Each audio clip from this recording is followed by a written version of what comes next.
sisplau, no ho digueu a ningú.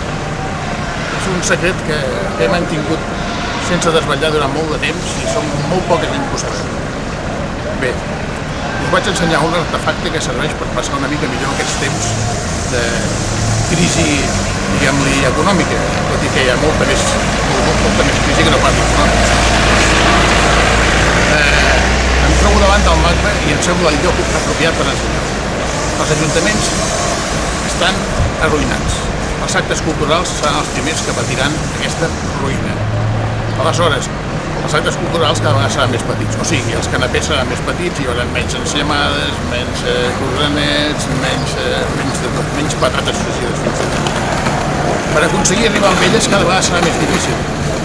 I al ciutadà cada vegada li serà més difícil arribar a un acte cultural tan típic i tan nostre com és el canapé. És per això que avui m'atreveixo a ensenyar-vos la forquilla. Ja sé que molts de vosaltres coneixeu la forquilla. La forquilla ja ho veieu, normal. Però aquesta forquilla és una mica més que una forquilla. És una forquilla per temps de crisi. És una forquilla per anar als canapés. Fins i tot quan no hi ha crisi n'hi ha que se n'aprofiten. Doncs aquesta forquilla és el secret que avui us ensenyo. Aconseguiu-ne una, val la pena. La cultura arriba a molta més gent. Però molta més gent. Ja ho veieu.